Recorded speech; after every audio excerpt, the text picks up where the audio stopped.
একজন সাহাবী তিনি নবী সাল্লাল্লাহু আলাইহি ওয়াসাল্লামের কাছে এসে বললেন যে ইয়া রাসূলুল্লাহ, যে চুরি করেছে সে তো বনু মখজুম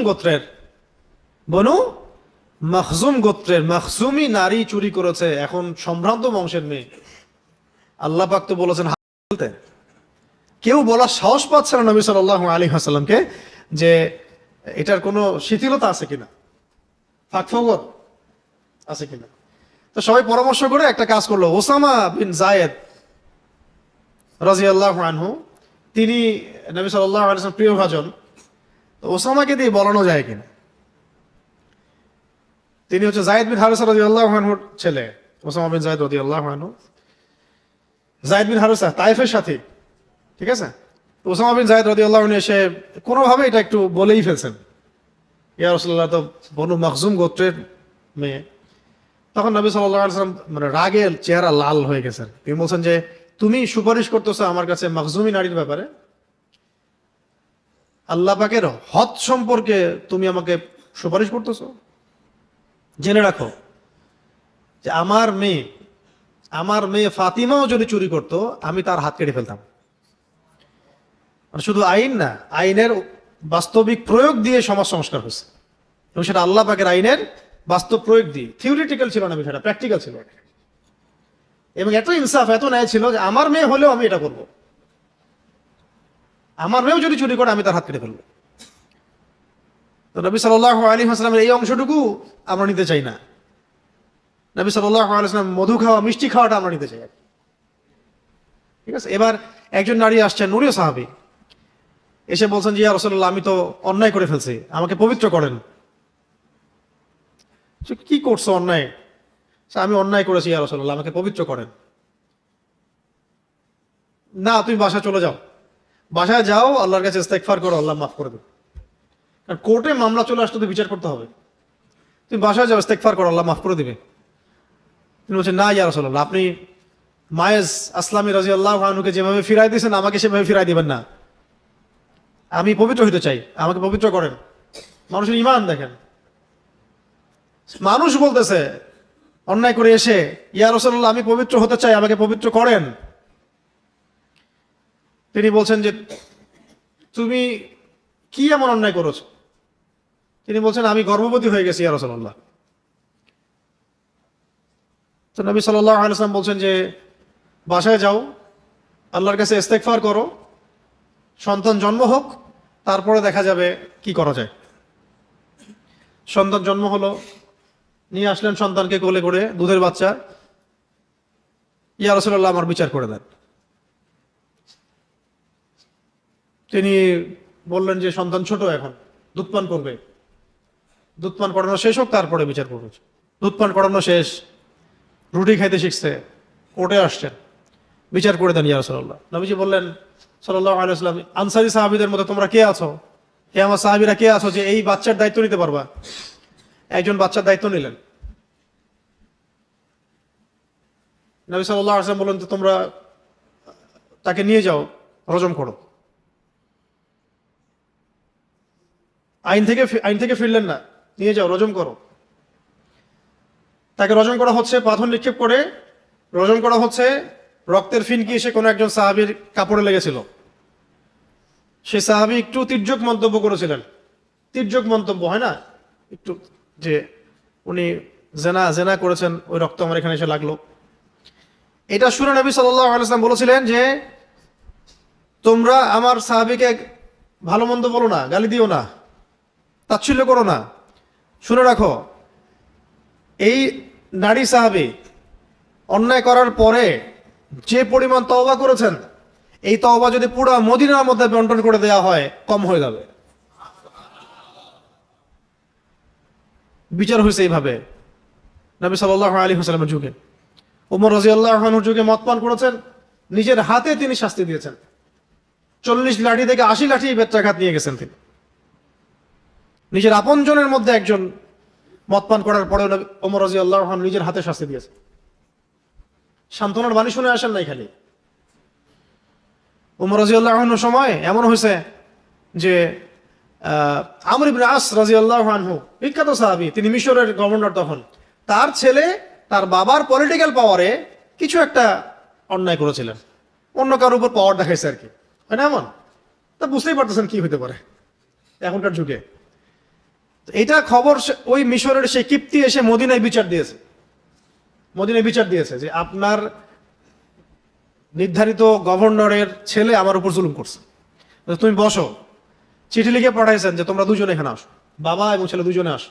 উমর রাদিয়াল্লাহু আনহু বসে আছেন, আমর ইবনে আস রাদিয়াল্লাহু আনহু বুঝতে পারছেন যে কোন একটা সমস্যা আছে। সন্তানকে বলছেন বারবার কি করছো বলো ভালো করে, সে সন্তান বলে না কি করছে ভালো করে। পরে যখন মসজিদে দেখা হলো নামাজের পরে, তখন সেই মিশরের কিপ্তি বললো যে আমার উপর এই জুলুম করেছে, সম্মানিত ছেলে আমার উপর জুলুম করেছে।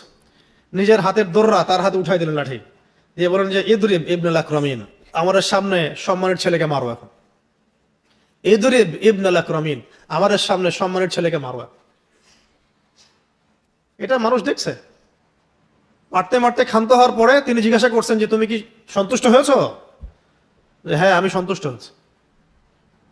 তখন এটাও বললেন যে তুমি যদি চাও এই লাঠি দিয়ে পারলে তার বাবাকেও তুমি আঘাত করতে পারো, কারণ তার সন্তান তার বাবার পাওয়ারেই তোমার উপর জুলুম করেছে। ওমর রাদিয়াল্লাহু আনহুর যুগ, তাদের ভাষা এটা মধ্যযুগ, ফাসেকদের ভাষা এটা মধ্যযুগ,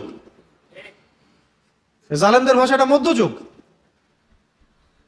ইদরিব ইবনুল আকরামিন, সম্মানের ছেলেকে মারো সবার সাথে, বলতে পারবে? আমর ইবনে আস রাদিয়াল্লাহু আনহুকে নবীজি ওমর রাদিয়াল্লাহু আনহু বললেন যে শোনো আমার, যখন মানুষ তার মায়ের গর্ভ থেকে স্বাধীনভাবে বের হয়, তখন কিভাবে তো মানুষ তার উপর জুলুম করতে পারে? আমরা কিভাবে মানুষের উপর জুলুম করতে পারবো যখন মানুষ জন্মই নিচ্ছে মায়ের গর্ভ থেকে স্বাধীনভাবে? এত বড় স্টেটমেন্ট কে দিছে ইতিহাসে? নিজে খুতবা দিতে উঠছেন, মানুষ তার উপর আঙ্গুল তুলে বলেছেন যে আপনার খুতবা পরে শুনবো, আগে আপনি বলেন যে আপনার গায়ে দুইটা জামা কোত্থেকে আসলো? একটা তো সবাইকে আপনি দিয়েছেন গনিমত থেকে, আরেকটা কোথা থেকে আসলো? তারপরে খুতবা শুরু করেন। জনগণ এইভাবে বলতে পারবে কথা? এই আধুনিক যুগে আধুনিক বলতে পারবেন জীবনের কথা? এর আগে তো 18 বছর ইতিহাস দেখেছেন, নবী সাল্লাল্লাহু আলাইহি ওয়াসাল্লামকে কটূক্তি করলে কোনো বিচার হয় নাই।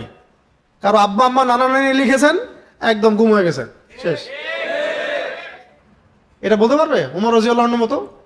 বলেন আপনার প্রপার্টির হিসাব দেন। এরকম ছিল একজন নারী, ওই যে বাচ্চাকে খাওয়াচ্ছিল রাত্রেবেলা, বাচ্চা কান্নাকাটি করছিল, মনে আছে না ঘটনাটা? ওমর রাদিয়াল্লাহু আনহু উনি জিজ্ঞাসা করলেন আপনার বাচ্চা কাঁদছে কেন? মা খালি বলছে এতটুকু যে হ্যাঁ তা বাইনি ও বাইন ওমর, এটা আমার আর ওমরের মাঝখানের বিষয়, আমি ওমরের নামে তো বিচার দিব আল্লাহর কাছে। উনি বুঝতে পারেন না যে উনি আমিরুল মুমিনিন, রাত্রেবেলা ভেষ বদল করে তিনি ঘুরছিলেন। তো কি হয়েছে? আমরা এখানে ক্ষুধার্ত অবস্থায় আছি। ওটা শুনে ওমর রাদিয়াল্লাহু আনহু নিজের পায়ে হেঁটে মদিনায় এসে কাঁধে করে বাইতুল মাল থেকে আটার বস্তা নিয়ে পায়ে হেঁটে হেঁটে গিয়ে ওই মহিলার বাসায় গিয়ে রান্না করে খাওয়াই দিয়ে আসছেন। এরা এটাকে বলে মধ্যযুগ। ইনসাফের যুগটাকে বলে কি? একটা মানুষ খুঁজে পাওয়া যায় নাই যে আপনার দুর্নীতি করতেছে, অন্যায় করতেছে। ইসলামিক কোর্টে বসায় দেওয়া হয়েছে আলী রাদিয়াল্লাহু আনহুকে। আলী রাদিয়াল্লাহু আনহু এসে বলল যে আমাকে এখান থেকে অপসারণ করে দেন। কেন? তো বিচারই তো আসে না, আমি কি বিচার করব? কোনো কেসই আসে না। আর আপনাকে আমি কেস দেখালাম শুরুতে, এই 6 মাসের কেস কতগুলো ঘটনা করছে। এটা মধ্যযুগ। আল্লাহ পাকের আইনের সুষ্ঠু প্রয়োগ ছিল, এবং আইন ছিল আল্লাহ পাকের পক্ষ থেকে। সেই ডিভাইন ল যখন সমাজের মানুষ মেনে নিয়েছে এবং সেই অনুযায়ী যখন খলিফা বা শাসক বিচার করেছে, তখন সমাজ প্রতিষ্ঠা হয়ে গেছে, শান্তি প্রতিষ্ঠা হয়ে গেছে। তখন সমাজে স্থায়ী শান্তি প্রতিষ্ঠা হয়ে গেছে, সমস্ত অন্যায় দুর্নীতি চলে গেছে। মানুষ জিনা করে এসে বলেছে আমি জিনা করছি, আমার বিচার করে দেন। হত্যার তো প্রশ্নই ওঠে না। এরকম আরো ঘটনা আছে। তো মূল কথা হচ্ছে ভাই যে আল্লাহ পাকের এই বিধানগুলো যদি আমরা মানার মতো মানসিকতা না লালন করি এখন, এবং সেই আলোকে যদি আমরা আমাদের জনমত গঠন না করি, তাহলে আগামী 50 বছরেও এদেশে একটাও আল্লাহর আইন বাস্তবায়িত হবে না। এবং এই আইনগুলো নিজেদের উপর মানে ইম্পোজ করার আগে আমাদের আকীদা আমল সংস্কার করতে হবে যে আমরা এগুলো চাই কিনা, আমরা আসলে এগুলো চাই কিনা, আমরা শিরক থেকে বাঁচতে চাই কিনা, সুন্নতে থাকতে চাই কিনা, তাওহীদ চাই কিনা, আমরা সুদ মুক্ত থাকতে চাই কিনা, মাদক মুক্ত থাকতে চাই কিনা।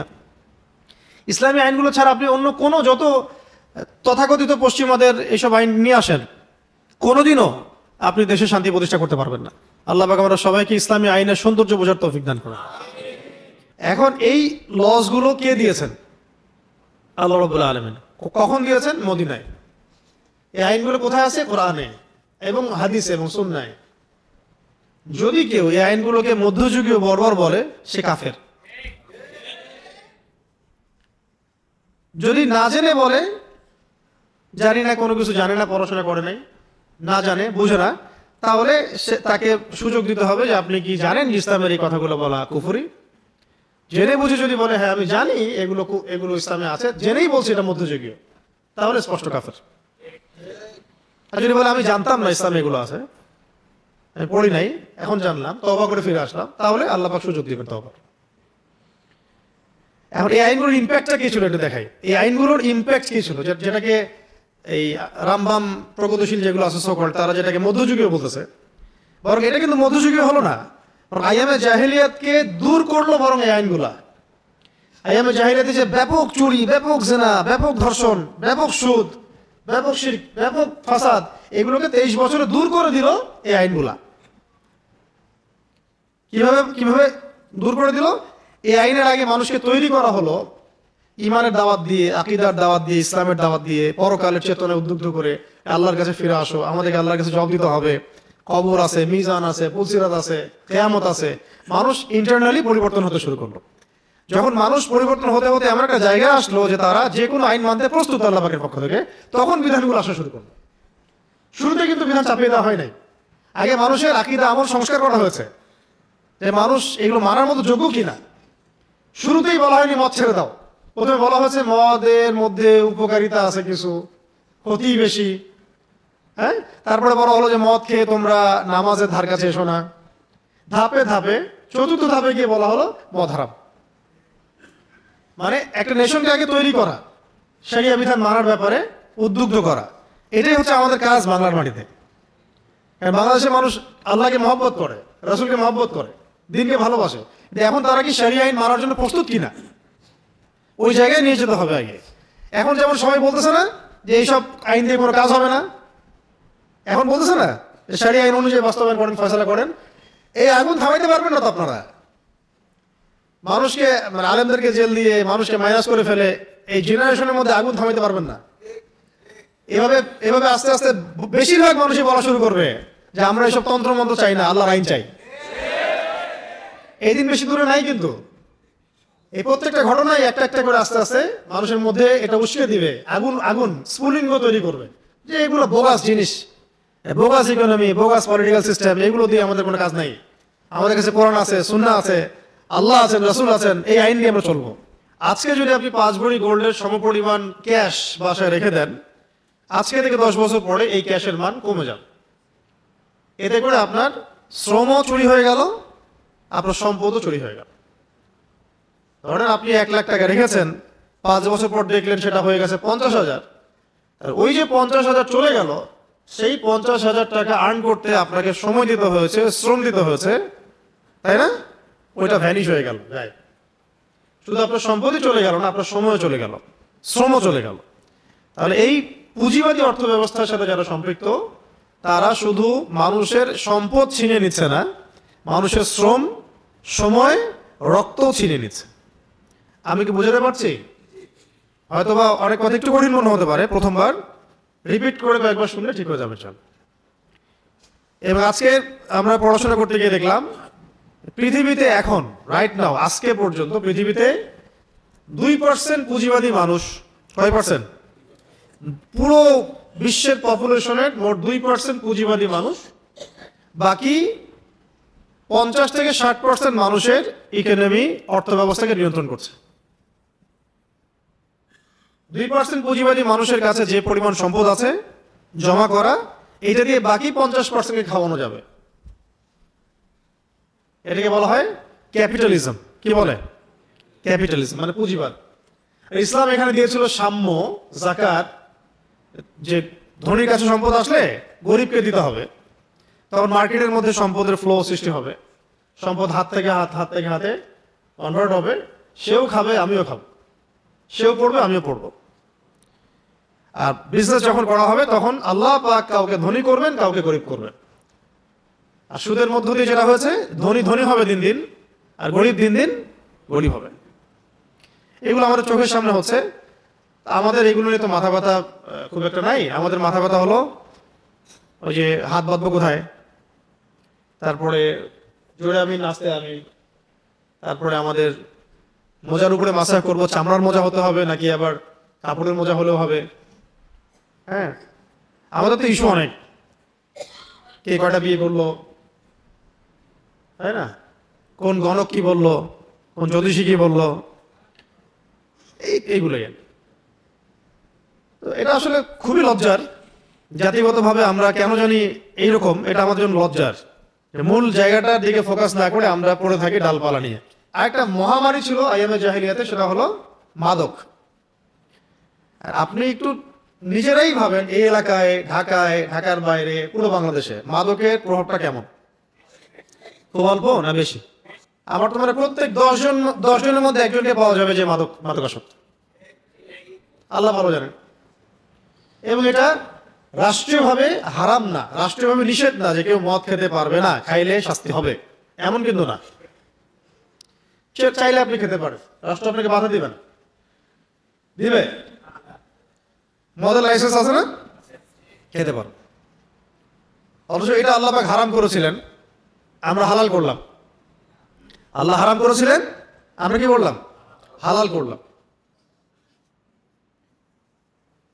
আরেকটা সমস্যা ছিল আইয়ামে জাহিলিয়াতের আরেকটা বড় সমস্যা ছিল গোত্রীয় হানাহানি। এটা আমাদের ওয়ার্ল্ডে এবং এখনকার প্রেক্ষাপটে নাই।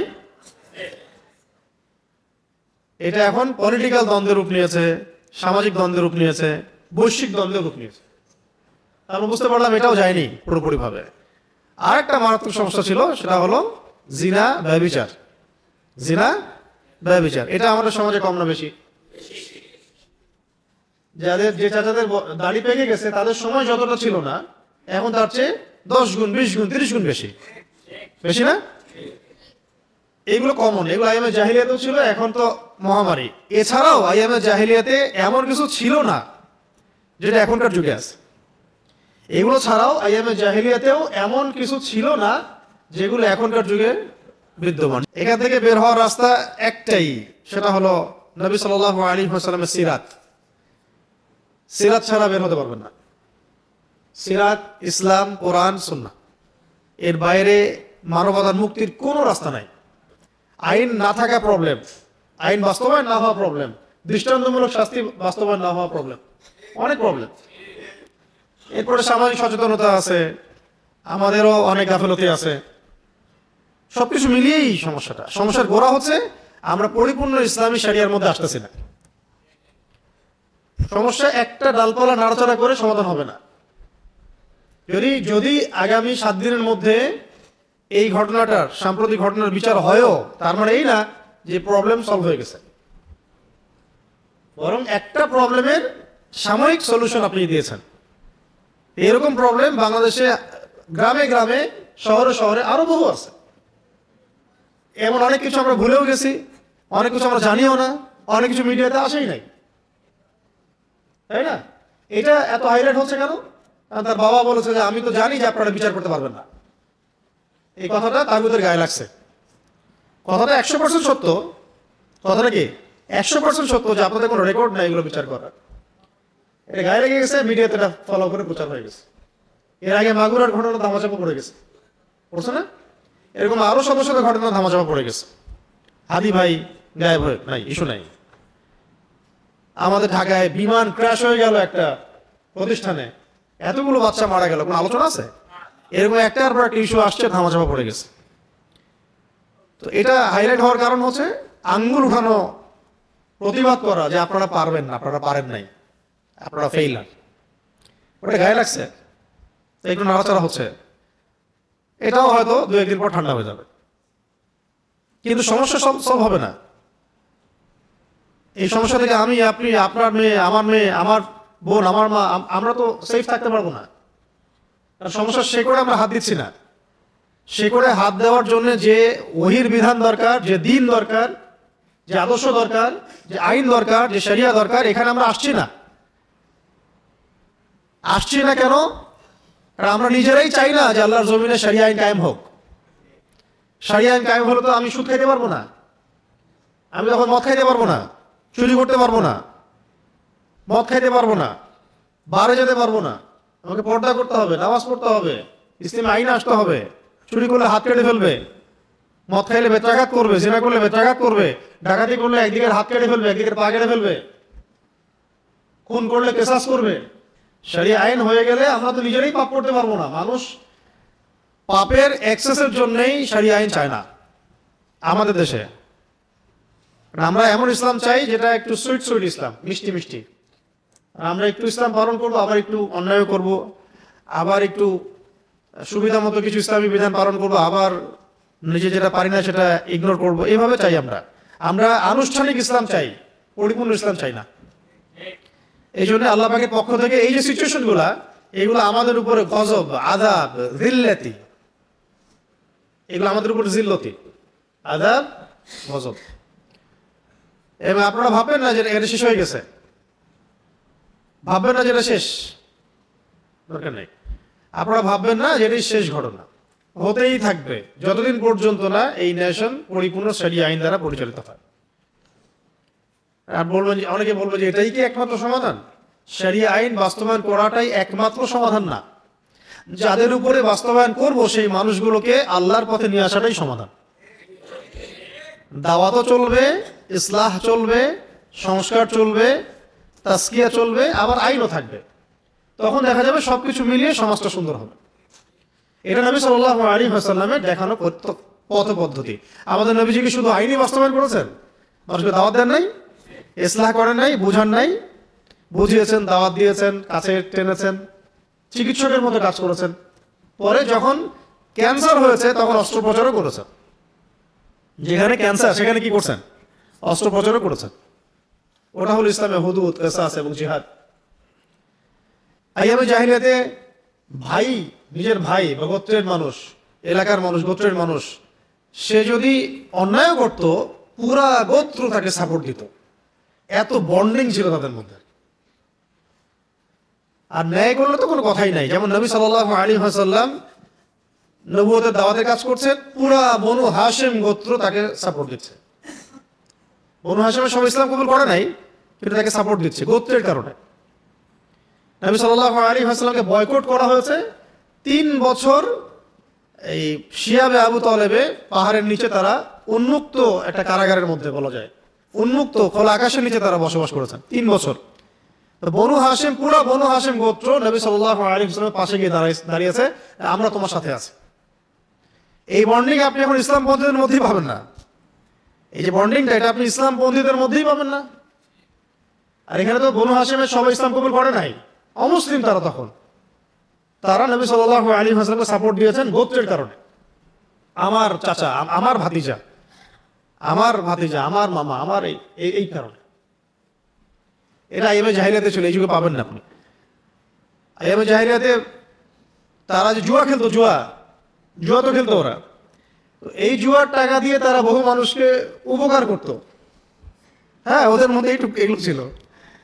মেহমান আসলে বাসায় যদি একটা মাত্র পশু থাকতো, গবাদি পশু, একটাই পশু আছে তার, ওইটাও সে কুরবানি করে খাওয়াই দিত। আইয়ামে জাহিলিয়াতেও মানুষ এমন ছিল। আইয়ামে জাহিলিয়াতে সম্ভ্রান্ত বংশের কোনো মেয়ে কখনো জিনা করতো না। সম্ভ্রান্ত ভালো বংশের কোনো মেয়ে কখনো ব্যভিচার করতো না। যখন মক্কা বিজয় হয়ে গেছে তখন নবী সাল্লাল্লাহু আলাইহি ওয়াসাল্লাম সবাইকে মাফ করে দিয়েছেন, বায়াত নিচ্ছেন।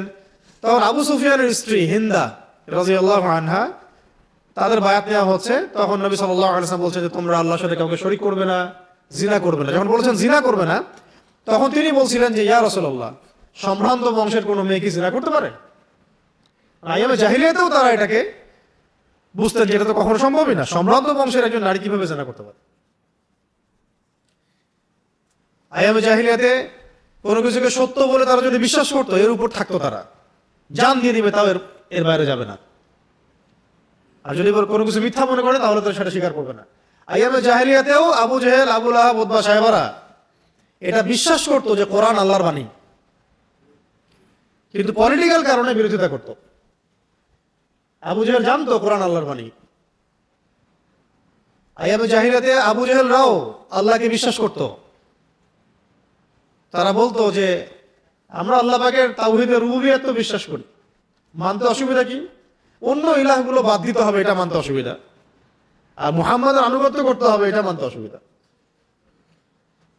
আইয়ামে জাহিলিয়াতে ওই বড় বড় কাফের যারা ছিল, এরাও কেউ নবুয়ত দাবি করে নাই, কেউ বলে নাই যে আমরা নবী, বলেছে আমরা এই নবীকে মানি না, দাবি করে নাই যে আমরা নবী। এখন এই এই আধুনিক যুগে এসে, সো কল্ড আধুনিক যুগে এসে ভণ্ড নবীর ছড়াছড়ি সব জায়গায়, এবং ওই ভণ্ডদের সাথে আমরা ব্যবসা করি, বাণিজ্য করি, ওদের পণ্য ছাড়া চলে না। মানে এভাবে বলতে থাকলে আপনাদের আজকে রাত 12টা বাজবে। আমি এক কথায় বলতে চাচ্ছি, আইয়ামে জাহেলিয়াতে এমন অনেক কিছু ছিল না যেটা আপনি এখনকার ওয়ার্ল্ডে দেখতে পারবেন। এইরকম একটা সমাজে, যেটা কথা আমি বললাম যে আইয়ামে জাহেলিয়াতে এমন একটা সমাজে নবী সাল্লাল্লাহু আলাইহি ওয়াসাল্লাম যখন বেড়ে উঠতেছেন, তিনি নিজে কখনো কোনো পাপের সাথে সম্পৃক্ত হন নাই, মাসুম মিনান নাস, আগেও কোনো গুনাহ করেন নাই, পরেও কোনো গুনাহ করেন। মূর্তি পূজাকে ঘৃণা করতেন, বরং তিনি ওই সময় এতিমদের খোঁজ খবর নিতেন, বিধবাদের খোঁজ খবর নিতেন, মানে মুসাফিরের সাহায্য করতেন, দরিদ্র সাহায্য করতেন, আত্মীয়তা সম্পর্ক রক্ষা করতেন, মানুষের উপকার করতেন। তিনি পেরেশান থাকতেন যে মানুষগুলোকে কিভাবে আল্লাহর পথে বা ভালো পথে ফিরাবো। হিলফুল ফুজর তৈরি করলেন মানুষকে সঠিক পথে আনার জন্য, গৃহযুদ্ধ যেন বন্ধ হয়। এভাবে যখন তার বয়স 40-এ পৌঁছালো, এর মধ্যে তিনি বিয়ে করলেন, ব্যবসা করলেন, বিয়ে করলেন, স্ট্যাবলিশ হলেন। 40 বছর বয়সে আল্লাহ রাব্বুল আলামিন তাকে ওহী করলেন, ইকরা বিসমি রাব্বিকাল্লাযী খালাক, খালাকাল ইনসানা মিন আলাক, ইকরা ওয়া রাব্বুকাল আকরাম আল্লাযী আল্লামা বিল কলম আল্লামাল ইনসানা মা লাম ইয়ালাম।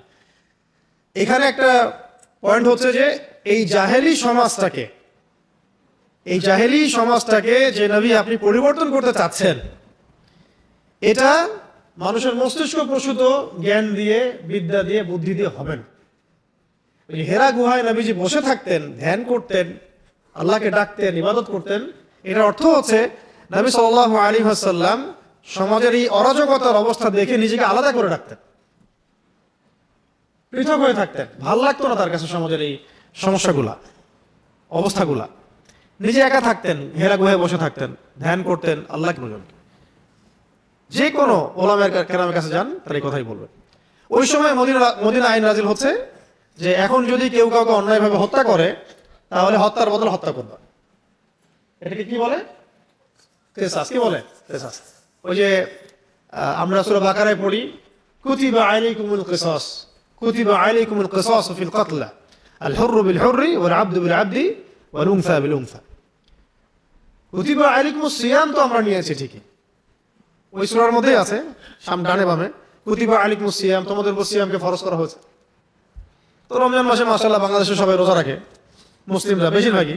ওইটারই সামনে আছে কুতিবা আলাইকুমুল কিসাস, তোমাদের উপর কিসাসকে আমি ফরজ করেছি। এটা যে ফরজ, এটা আমাদের অনেকে জানেই না। সে আল্লাহ পাকই ফরজ করেছেন, যে আল্লাহ পাক রমজানের রোজা ফরজ করেছেন। আবার আরেকটু পিছনে গেলে আবার পাবেন কুতিবা আলাইকুমুল কিতাল, তোমাদের উপর যুদ্ধকে ফরজ করেছি। ও তো আলোচনাই নাই। আমরা পয়লা বৈশাখে বানাবো, হাতি ঘোড়া, এগুলা বানাবো আর কি। যখন অন্যান্য দেশ বানায় মিসাইল, আমরা বানাই হাতি ঘোড়া। ওটাই নাকি প্রোগ্রেস, ওটা ওদের প্রোগ্রেস। আর হুজুরা তো দেশটাকে পিছাই দিল, তাই না? হুজুরা দেশটাকে পিছাই দিল না, তো ভাষা তো ওদের এরকমই আর কি। এখন কুতিবা আলাইকুমুল কিসাসে আসেন, এটা কোথায় ফরজ হলো? মদিনা না মক্কায়? মদিনায়। কারণ এখানে আমাদের রাষ্ট্র আছে, আমাদের সবকিছু আমাদের কন্ট্রোলে। এখানে আল্লাহ পাক আমাদেরকে আইন দিচ্ছেন একটা একটা করে। কুতিবা আলাইকুমুল কিসাস, তোমাদের মধ্যে কেউ যদি কাউকে হত্যা করে অন্যায়ভাবে, এটা কিসাস করতে হবে। হত্যার বদলে আল্লাহ পাক আইন দিলেন, জিনা যদি কেউ করে এখন মদিনায়, তাহলে 100টা বেত্রাঘাত করবা। কয়টা? 100টা বেত্রাঘাত করবা।